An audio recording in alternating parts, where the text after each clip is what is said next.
నమస్కారం. ఏటీవీ ప్రేక్షకులకు శ్రీకృష్ణ జన్మాష్టమి పర్వదిన శుభాకాంక్షలు.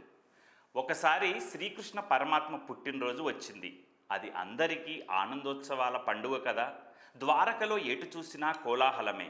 సంగీత నృత్య కార్యక్రమాలు, కోలాటలు, భజనలు ఒకటేమిటి, మాటల్లో చెప్పలేనంత సందడి ఉంది అక్కడి వాతావరణం.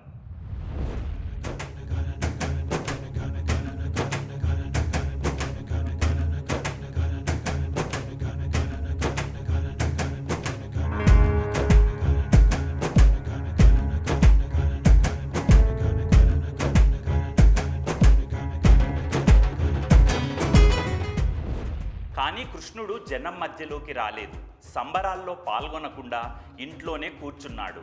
సాధారణంగా నలుగురిలో కలవడానికి, వేడుకల్లో పాల్గొనడానికి ఎంతో ఉత్సాహం చూపించే కృష్ణుడు ఆ రోజు ఎందుకనో ఇల్లు దాటి బయటకు రావడానికి ఇష్టపడటం లేదు. కారణం తెలియడం లేదు. ఈలోగా కృష్ణుడి దగ్గరికి రుక్మిణీదేవి వెళ్ళింది. మీకు ఏమైంది స్వామి? ఎందుకని బయటికి రావడం లేదు? వేడుకల్లో పాల్గొనడం లేదు? మీ రాక కోసం జనమంతా ఉత్సాహంగా ఎదురు చూస్తున్నారు అని అంటుంది. నాకు తలనొప్పిగా ఉంది దేవి, నేను బయటకు రాలేను, వేడుకల్లో పాల్గొనలేను అని అన్నాడు కృష్ణుడు. కృష్ణ పరమాత్ముడికి తలనొప్పి ఏమిటి అని మనకే అనిపిస్తున్నప్పుడు ద్వారకలోని వారందరికీ చాలా ఆశ్చర్యం, బాధ, భయం కలిగాయి. నిజంగా తలనొప్పి వచ్చిందో లేదో తెలియదు, కానీ మనందరికీ ఒక విషయం తెలుసు, ఆయన నటన సూత్రధారి. నటించడంలో ఆయన్ని మించిన వారు లేరు. అలాగే ఆయన నటన వెనుక ఏదో కారణం ఉండే ఉంటుంది.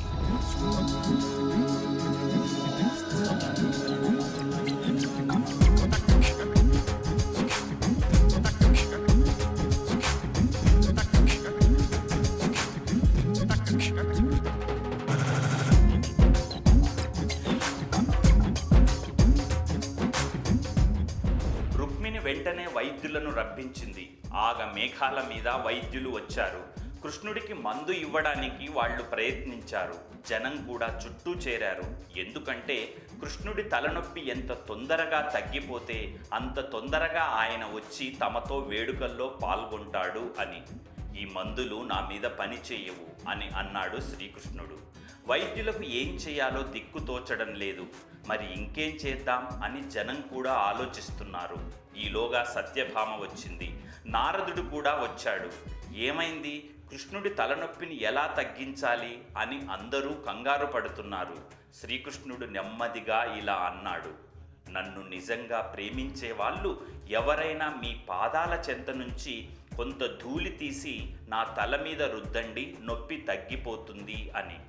వెంటనే సత్యభామ కల్పించుకొని, ఏమిటి అర్థం లేని మాటలు? నేను మిమ్మల్ని గాఢంగా ప్రేమిస్తున్నాను, కానీ నా పాద ధూళి తీసి మీ తల మీద మాత్రం పెట్టలేను కూడా. ఇవి తగని పనులు స్వామి అంది. ఎలా చేయగలం ఇలా? ఇది మహాపాపం, చేయలేము స్వామి అని కన్నీళ్లు పెట్టుకుంది రుక్మిణి. నేను కూడా ఇలాంటి పని అస్సలు చేయలేను. నువ్వు సాక్షాత్తు భగవంతుడివి. ఇందులో ఏ రహస్యం దాగి ఉందో, ఎలాంటి యుక్తి ఉందో తెలియదు. నా పాదాల దగ్గరి మట్టి తీసి మీ తల మీద పెడితే నేను నరకంలో మాడి మసైపోతాను. నా వల్ల కాదు అన్నాడు నారదుడు. కొద్దిసేపటిలో శ్రీకృష్ణుడి తలనొప్పి విషయం ద్వారక అంతటా పాకిపోయింది.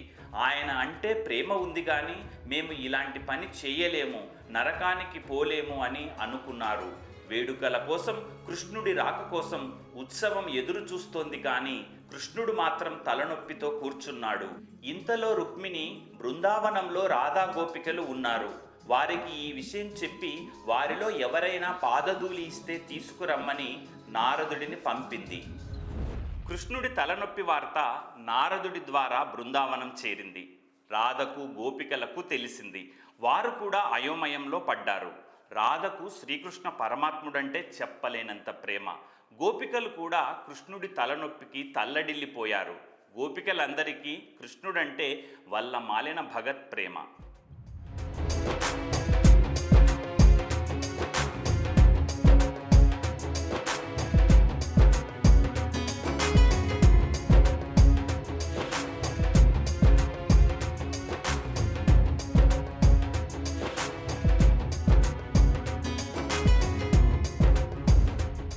శ్రీకృష్ణ పరమాత్ముడి ప్రేమతత్వం తెలుసుకున్న రాధ వెంటనే ఓ పనికి పూనుకుంది. తన పవిట కొంగు తీసి నేల మీద పరిచింది. గోపికలందరినీ వచ్చి ఆ వస్త్రంపై నాట్యం చేయమంది. వారందరూ దాని మీద చాలాసేపు నృత్యం చేశారు. ఆ పవిటను నారదునికి ఇచ్చి దీన్ని కృష్ణుడి తల చుట్టూ కట్టండి అని రాధ చెప్పింది. గోపికలు కూడా రాధాదేవి చేసిన పనికి ఆశ్చర్యపోయారు. అరరే, ఇది తప్పు కదా, మేము కాలితో తొక్కిన వస్త్రాన్ని స్వామి తలకు చుట్టడం మహాపరాధం కదా అని చెప్పారు. అప్పుడు రాధాదేవి స్వామివారికి తలనొప్పి తగ్గుతుందనే నేను ఇలా చేశాను అనడంతో గోపికలు కూడా సంతోషంగా అంగీకరించి ఆ స్వామిని శ్రీకృష్ణ పరంధామ, లోకరక్షక, ఈ వస్త్రం నీ తల చుట్టూ చుట్టగానే తలనొప్పి తగ్గిపోవాలి అని శ్రీకృష్ణ పరమాత్ముడిని ఆర్తితో వేడుకున్నారు. నారదుడు ఆ వస్త్రాన్ని తీసుకొని వెళ్ళి రుక్మిణీదేవికి ఇవ్వగానే ఆమె శ్రీకృష్ణుడి తల చుట్టూ ఆ వస్త్రాన్ని కట్టగానే శ్రీకృష్ణుడి తలనొప్పి మటుమాయమైంది. ఆశ్చర్యంగా శ్రీకృష్ణుడు చాలా స్వాంతన పొందిన వాడిలా కనిపించాడు. ఇంకేముంది, మళ్ళీ ద్వారకా నగరం ఆనందంతో ఉప్పొంగి శ్రీకృష్ణాష్టమి వేడుకలకు సిద్ధమయ్యింది. అలా మరోసారి తనను నిజంగా అభిమానించి ప్రేమించేవారు గోపికలని స్వామి అందరికీ తెలియజేశారు.